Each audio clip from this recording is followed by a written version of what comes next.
샬롬. 이곳에 나와 함께 예배하는 여러분 환영합니다. 그리고 각자의 자리에서 또 여러분이 계신 그곳에서 하나님을 예배하러 또 장소와 시간을 떼어놓으신 여러분들을 정말 진심으로 축복하고 환영합니다. 이 시간 아침에 큐티 말씀을 좀 떠올리셨으면 좋겠습니다.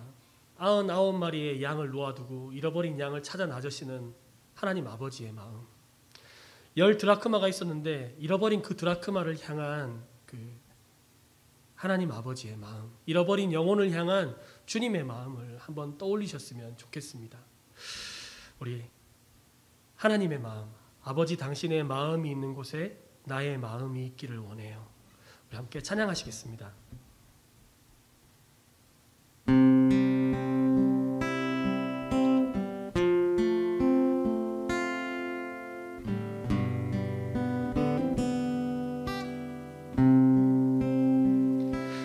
아버지 당신의 마음이 있는 곳에 나의 마음이 있기를 원해요.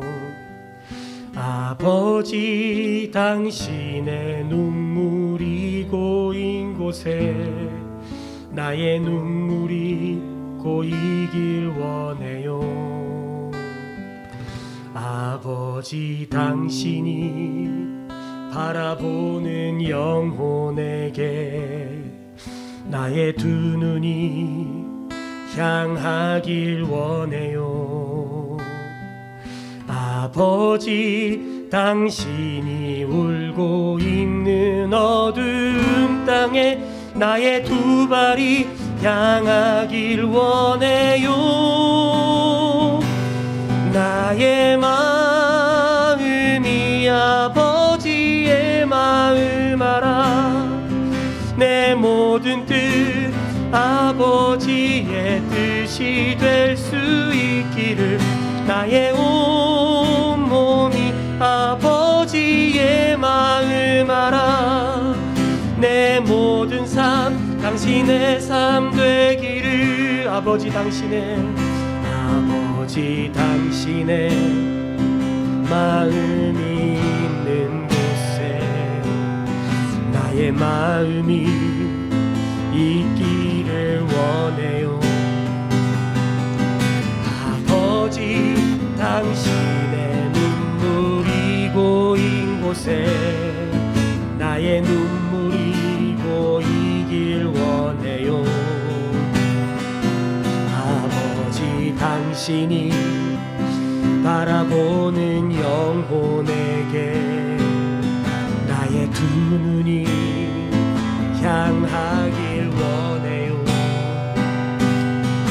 아버지 당신이 울고 있는 어두운 땅에 나의 두 발이 향하길 원해요.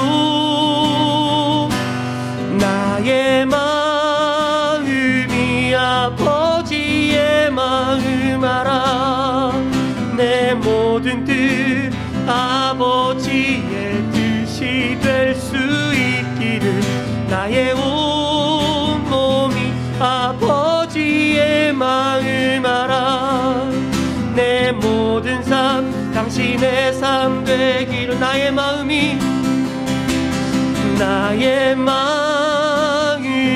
아버지의 마음 알아. 내 모든 뜻 아버지의 뜻이 될 수 있기를. 나의 온 몸이 아버지의 마음 알아. 내 모든 삶 당신의 삶 되기를. 교회를 교회되게, 교회를 교회되게, 예배 되게 우리를 사용하소서. 진정한 부흥의 날, 진정한 부흥의 날 오늘 임하도록 우리를 사용하소서. 우리에겐 소원이 하나 있네.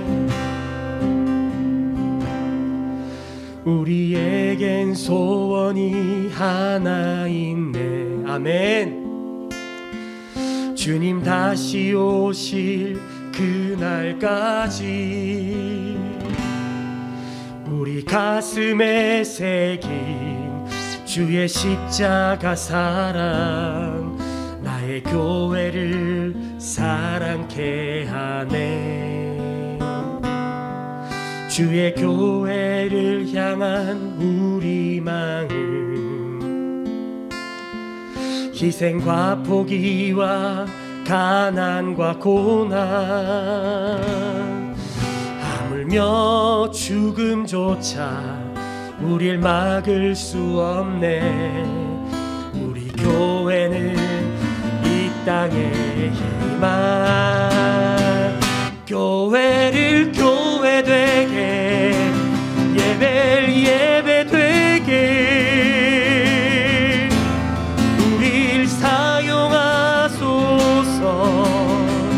진정한 부흥의 날 오늘 임하도록 우릴 사용하소서. 성령 안에 예배하리라. 성령 안에 예배하리라. 자유의 마음으로 사랑으로 사역하리라. 교회는 생명이니 교회를 교회 되게 예배를 예배 되게 우리를 사용하소서.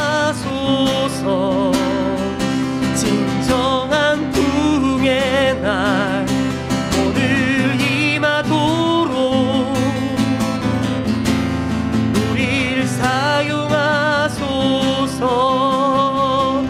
교회를 교회 되게 예배를 예배 되게 우릴 사용하소서. 진정한 부흥의 날 오늘 임하도록 우릴 사용하소서. 교회를 교회 되게 예배를 예배 되게 우릴 사용하소서. 진정한 부흥의 날 오늘 임하도록 우릴 사용하소서. 이 시간 함께 기도하시겠습니다. 주님, 우리를 사용하여 주십시오. 주님, 우리를 교회되게 하여 주십시오. 성령 안에서 예배하며 사랑으로 사역하는 저희들이 되게 하여 주십시오. 주님, 가난하고 소외된 자를 향한 주님의 마음을 알게 하시고 이 시간 주님 말씀하시면 온전히 순종할 수 있는 믿음을 허락하여 주십시오. 우리 시간 주여 한번 부르짖고 기도하시도록 하겠습니다. 주여.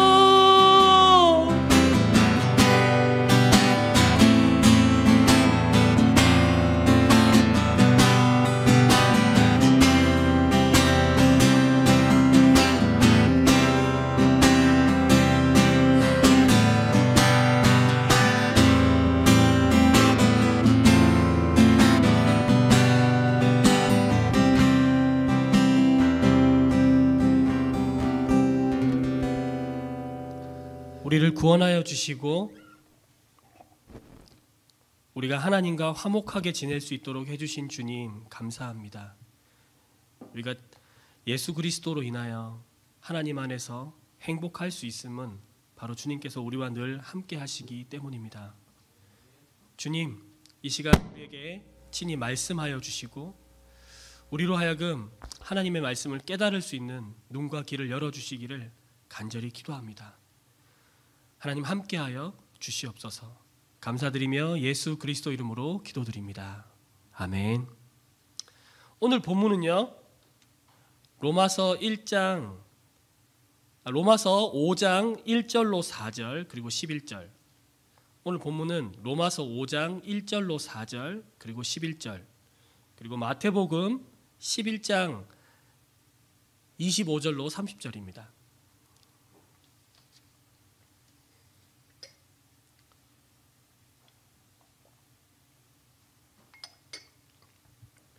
로마서 5장 1절에서 4절 그리고 11절, 마태복음 11장 25절로 30절입니다. 제가 읽겠습니다. 그러므로 우리가 믿음으로 의롭다 하심을 받았으니 우리 주 예수 그리스도로 말미암아 하나님과 화평을 누리자. 또한 그로 말미암아 우리가 믿음으로 서 있는 이 은혜에 들어감을 얻었으며 하나님의 영광을 바라고 즐거워하느니라. 다만 이뿐 아니라 우리가 환난 중에도 즐거워하나니 이는 환난은 인내를, 인내는 연단을, 연단은 소망을 이루는 줄 알미로다. 그뿐 아니라 이제 우리로 화목하게 하신 우리 주 예수 그리스도로 말미암아 하나님 안에서 또한 즐거워하느니라. 마태복음입니다. 그때 예수께서 대답하여 이르시되 천지의 주제이신 아버지여, 이것을 지혜롭고 슬기 있는 자들에게는 숨기시고 어린아이들에게는 나타내심을 감사하나이다. 옳소이다. 이렇게 된 것이 아버지의 뜻이니이다. 내 아버지께서 모든 것을 내게 주셨으니 아버지 외에는 아들을 아는 자가 없고 아들과 또 아들의 소원대로 계시를 받는 자 외에는 아버지를 아는 자가 없느니라. 수고하고 무거운 짐진 자들아, 다 내게로 오라. 내가 너희를 쉬게 하리라. 나는 마음이 온유하고 겸손하니 나의 멍에를 메고 내게 배우라. 그리하면 너희 마음이 쉼을 얻으리니 이는 내 멍에는 쉽고 내 짐은 가벼움이라 하시니라. 아멘. 제가 정말 좋아하는 시인이 한 분 계십니다. 박노해 시인이라고 계십니다. 박노해 시인의 보면 시집에 이런 시집이거든요. 단순하게 그리고 단단하게 단아하게라는 이런 시집이 있습니다. 이 시집의 제일 첫 번째 시가 가면 갈수록이라는 시가 있습니다. 제가 한번 읽어보겠습니다. 뒤를 돌아보면 앞을 향해 걸었다. 뒤를 돌아보면서 앞을 향해 걸었다. 너를 향해 걸었다. 내 희망은 단순한 것, 내 믿음은 단단한 것, 내 사랑은 단아한 것. 돌아보면 그랬다. 가난이 나를 단순하게 만들었다. 고난이 나를 단단하게 만들었다. 고독이 나를 단아하게 만들었다. 그것들은 나를 죽이지 못했다. 나를 죽이지 못한 것들은 나를 더 푸르게 하였다. 가면 갈수록 나 살아있다. 단순하게, 단단하게, 단아하게. 어린 시절 제가 어렸을 때 중학교 되기 전까지 거의 초등학교 때부터 중학교 2학년, 3학년 될 때까지 제가 꿨던 악몽이 있습니다. 거대한 종이가 계속 반씩 끊임없이 접히는 그런 꿈을 꿨습니다. 제가 느끼는 제 삶의 무게는 가정 안에서 그 관계의 어려움 때문에 계속해서 그런 꿈을 꿨습니다. 자고 일어나면 손에 땀을 이렇게 흥건하게 쥐고 있고 꿈을 꾸고 난 뒤에 다시 잠을 자도 똑같은 꿈을 또 꾸는 그런 악몽을 꿨습니다. 그런데요, 중학교 3학년 때 예수님을 저의 주인으로 내가 피해자가 아니구나, 내가 또 가해자가 아니구나, 이게 죄 때문이었구나 하는 걸 깊이 깨닫고 예수님을 저의 삶의 주인으로 받아들이고 나의 삶의 구원자로 받아들이고 난 이후에 꿈을 꿨는데요, 똑같은 꿈입니다. 그런데 그냥 종이가 접히는구나 이랬습니다. 그리고요, 어린 시절을 거치면서 많은 관계의 어려움들이 있었습니다. 특별히 저의 권위자에 대해서 아버지, 어머니, 또 선생님, 선배들 이런 권위자에 대해서 굉장한 어려움들을 겪게 됐습니다. 그런데 그것이 주님 안에서 해결이 되면서 내가 정말 하나님 앞에 자비하심을 구할 수밖에 없는 존재이구나. 참 그리고 그 관계의 어려움들이 착 풀어지니까 관계 때문에 힘들어하는 사람들을 이해할 수 있는 또 바탕이 되기도 했습니다. 예수를 믿고 난 뒤에는 문제가 그럼 없어야 되잖아요. 그런데 철없던 아기 선교사 시절 그리고 신대원 이제 막 들어가고 난 뒤에 그냥 송아지 전도사 시절 때는요. 그냥 이것대로 하십시오. 이렇게 하면 안 됩니다 하면서 성도님들 마음을 굉장히 많이 아프게 했었습니다.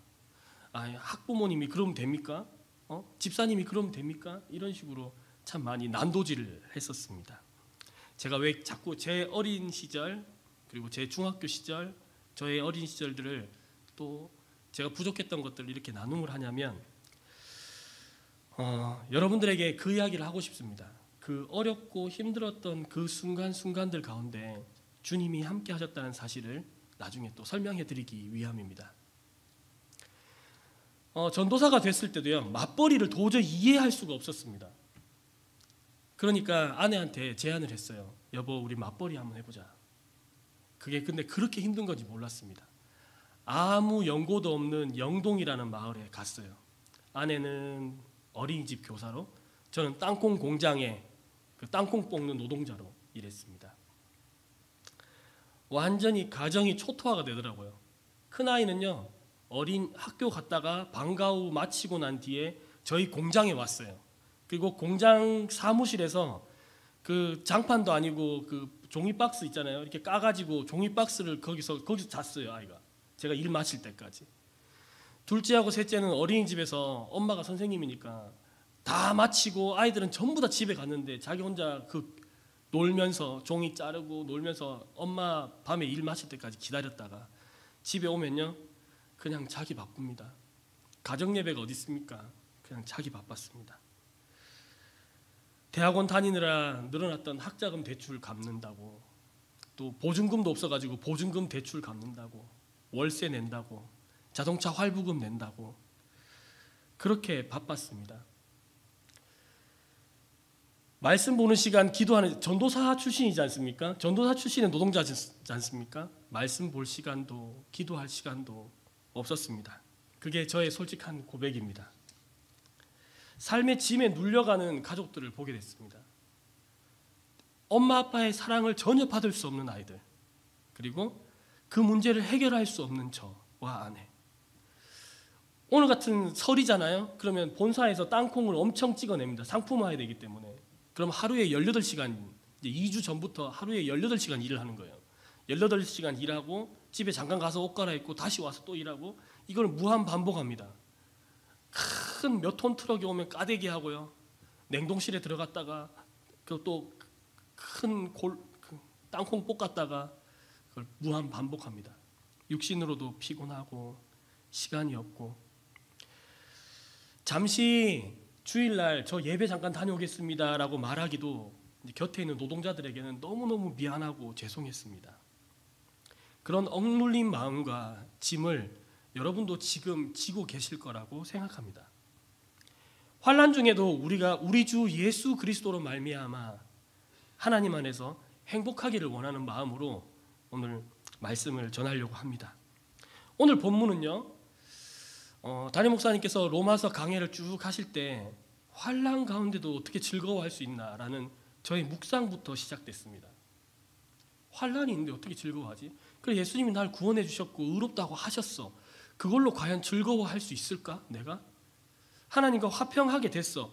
원수였던 내가 화평하게 됐어. 그걸로 과연 내가 행복할 수 있을까? 거기서부터 묵상이 시작됐습니다. 그런데 묵상하고 기도하는 중에 단회적인 사건이 아니라 계속적으로 하나님과 화목하게 하시는 주님의 일하심을 보게 됐습니다. 그때부터 성경 통독을 하는 중에 이 마태복음 본문이 제 눈에 들어오게 됐고 여러분들에게 이렇게 설명할 수 있게 되었습니다. 오늘 마태복음 5장은요. 의롭다고 하나님께서 우리를 이렇게 칭해 주셨습니다.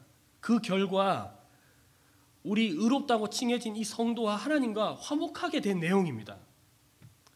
얼마나 감사합니까? 그 결과로 하나님과 원수되었던 우리가 죄인이었을 때는 하나님을 아버지라 부를 수도 없는데 예수 그리스도의 그 사역 때문에 우리가 하나님을 아버지라 부를 수 있고 하나님과 화목하게 되었다는 그것만으로도 얼마나 즐겁습니까? 그런데 오늘 마태복음 11장에 보면 이렇습니다. 그런 하나님과 화목하게 된 이후에 우리가 해야 할 것들이 얼마나 많습니까? 이 성경책에 보면 하지 말아야 될 것, 해야 될 것들, 그런 종교적인 것에 눌려가지고 얼마나 많이 치렙니까?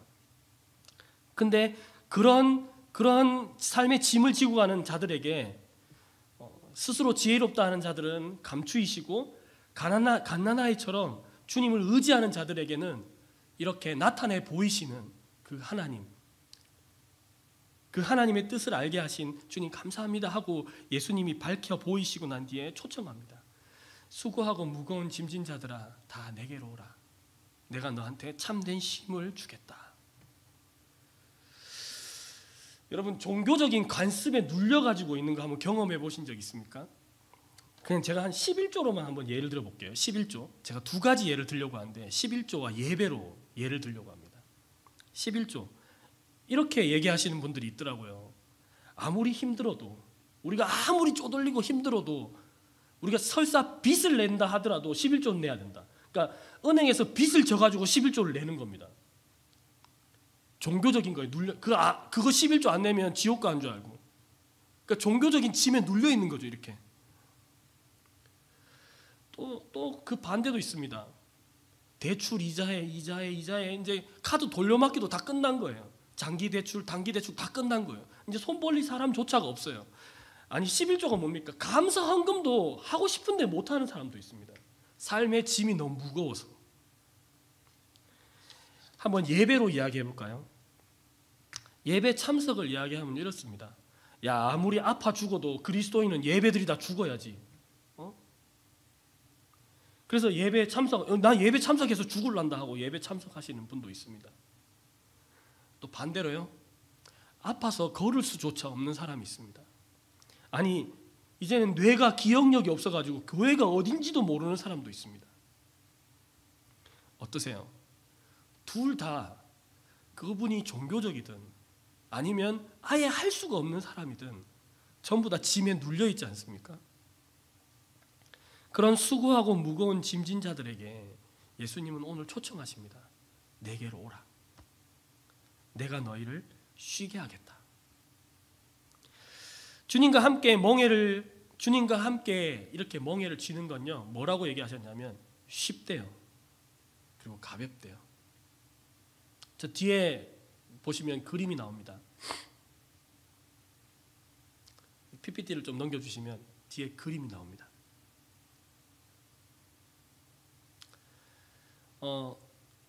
그거 아세요? 예수님이 사람이 되신 건 저렇게 목동이 소가 된 거랑 같습니다. 친히 엄마 소가 된 거예요. 옛날에는 한 장만 더 넘겨보시면 저렇게 소 2마리를 이렇게 농부가 끌고 가는 걸 이렇게 볼 수가 있어요. 저는 어촌에서 자랐는데 어촌에도 소를 키웠거든요. 그러면 그 바닷가 옆에 밭이 있습니다. 바닷가 옆에는 논이 잘 안 되고 밭이 있는데 거기에 소 2마리를 끌고 가는 어르신들을 볼 수 있습니다. 한쪽은 엄마 소고요. 한쪽은 애기 소입니다. 근데 같이 묶어 놓습니다. 근데 그게 저는 멍에라는 거를 몰랐어요.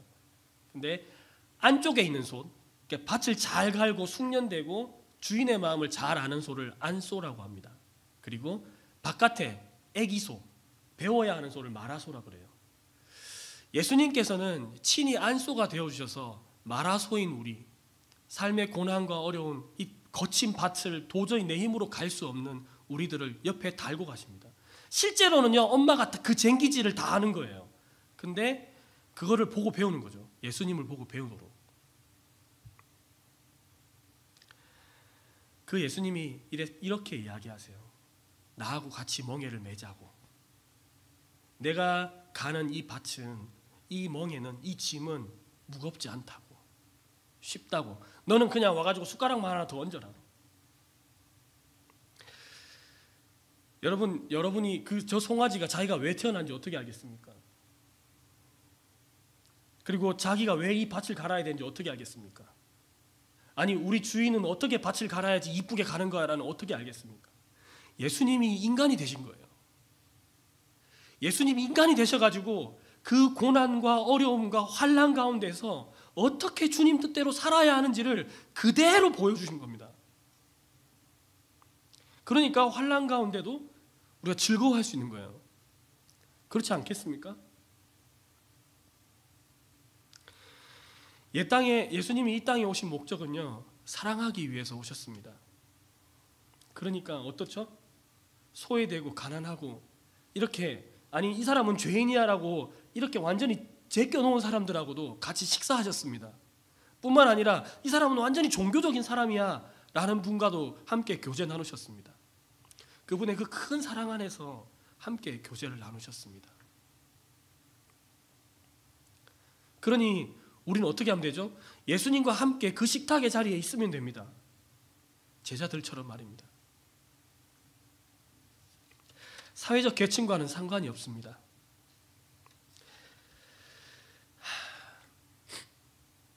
예수님이 십자가에서 죽으시고 부활하신 것을 통해서 우리가 이제 우리가 하나님과의 관계가 회복되었습니다. 우리를 의롭다고 칭해 주셨어요. 죄인이고 원수인 우리를 의롭다고 칭해 주셨어요. 그러면 이제 의롭다고 칭해 줬으니까 우리는 어려움을 안 만나야 하지 않습니까? 그게 아니라 여전히 우리는 삶 가운데 살고 있지 않습니까? 세상이 죄를 지어 또 내가 죄를 지었었기 때문에, 지금도 내가 죄를 짓기 때문에 발생되는 많은 고난과 환난 가운데에서 주님은 이렇게 이야기하십니다. 내가 세상 끝날까지 너희와 항상 함께 있겠다. 나하고 같이 멍에를 매자. 아니, 내가 다 짓게. 너 그 큰 짐 그거 다 내가 짓게. 넌 나랑 같이 옆에 있어. 그 멍에를 같이 지기만 하면 된다고 말씀하십니다. 여러분한테 가장 큰 짐은 무엇인가요? 저처럼 어렸을 때 어떤 관계의 어려움을 겪으셨습니까? 아니면 재정적인 어려움입니까? 건강입니까? 노후 문제입니까? 어떻습니까? 그런 많은 짐들을 주님께서 이렇게 이야기하십니다. 그 짐 다 내려놓고 날 따르라, 이게 아니라 예수님은 우리의 삶 가운데 다가오셨습니다. 그리고 그 짐을 딱 지십니다. 나와 함께 이 멍에를 지자고 요청하십니다. 여러분, 내가 잘나서 그분이 나와 함께 멍에를 져주시는 게 아닙니다. 주님은요, 그러나 이런 사람들에게는 절대 하나님을 알려주시지도 않고, 그리고 멍에를 함께 지자고 말도 안 하십니다. 왜냐하면 안 들을 거니까요. 스스로 교만하다는 사람, 내가 그 문제를 해결할 수 있다고 생각하는 사람, 나 혼자 이 밭을 내가 갈 수 있다고 생각하는 사람. 여러분이 변화하셨을 그 순간을 한번 기억해 보십시오. 변화의 시기가 있었을 겁니다. 전 요 근래에 참 변화의 시기가 참 많이 있습니다. 누군가가 대신 박세호의 멍에를 대신 져주더라고요. 함께 공부했던 우리 노을도 그렇고요. 저희 교회 공동체에 있는 담임 목사님, 부목사님, 또 목사님, 전도사님, 많은 사역자님들이 저한테 그렇습니다. 또 동료 선교사님들도 있습니다. 심지어 제가 섬기고 있는 카렌 지체도 저와 함께 이 짐을 져줍니다. 여러분, 그들이 뭔가를 가르쳐서 그런가요? 저 안소가 마라소를 앉혀놓고, 야, 우리 주인은 말이야 이렇게 가는 밭을 이렇게 가는 걸 좋아해. 너 이렇게 갈면 안 돼. 이렇게 갈아야만 해. 라고 가르쳤나요? 아니요. 그냥 옆에서 묵묵히 그 밭을 가는 걸 보여주셨습니다. 그리고 배우라고 하셨습니다. 여러분이 처한 부채, 질병, 관계 어려움, 학업, 생업, 이 모든 무거운 짐을 공감해주는 분들이 옆에 계실 걸로 알고 있습니다. 저는 우리 교회 목사님, 또 목자님, 또 집사님, 우리 전도사님, 선생님 아닐까 싶어요. 그분들이 예수님의 그 안소, 내가 마라소였을 때 예수님께서 가르쳐 주신 그 스탠스 그대로 계속 같이 걸으면서 해주셨던 것처럼 우리 강서 공동체 안에서 그렇게 가주심을 제가 보게 됩니다. 우리 그렇게 기도해 주셨으면 좋겠습니다. 예수님처럼 그러한 역할들을 공동체에서 계속 해내실 수 있도록 기도해 주셨으면 좋겠습니다. 이것이 장성한 자의 분량과 어린아이의 분량이 서로 다른 것 아니겠습니까? 또 여러분 어린아이처럼 그러한 겸손한 마음으로 예수님께 계속 배웠으면 좋겠습니다. 놀라지 마십시오. 아니 놀래주십시오. 밭은요 사실 안쏘가 다 가는 겁니다. 그러니까 복음 아니겠습니까? 마라손은요 사실 한 게 하나도 없습니다. 그냥 배운 거죠. 옆에 있었던 것 뿐이고 주님이 다 하셨기 때문에 그게 복음인 겁니다. 환난과 그 어려운 가운데서 내가 뭔가 했기 때문이 복음이 아니라 주님이 다 하시는 것을 내가 보고 배웠기 때문이 그게 복음인 것입니다. 주님과 함께하는 거친 인생의 길, 주님과 함께하는 험한 산의 길, 주님이 우리와 늘 함께 하시기 때문에 문제 없습니다. 그렇죠? 지금도 우리에게 다가오셔서 초청하십니다. 그러므로 우리가 믿음으로 의롭다 하심을 받았으니 우리 주 예수 그리스도로 말미암아 하나님과 화평을 누리자. 그뿐 아니라 이제 우리로 화목하게 하신 우리 주 예수 그리스도로 말미암아 하나님 안에서 또한 즐거워하느니라. 수고하고 무거운 짐진 자들아 다 내게로 오라. 내가 너를 쉬게 하리라. 기도하시겠습니다. 하나님, 환난 가운데에서도 어떻게 즐거워할 수 있나요? 그것은 친히 인간이 되신 예수님 때문입니다.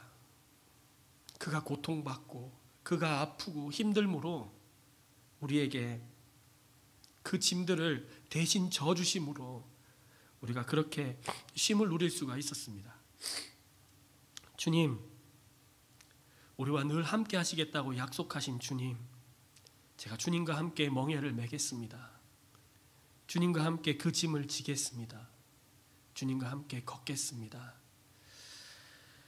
감사합니다. 주님, 이렇게 말씀해 주셔서 또 초청해 주셔서 그 부르심에 네 주님 같이 가겠습니다 라고 응답하는 우리 강서 공동체가 되게 하여 주시옵소서.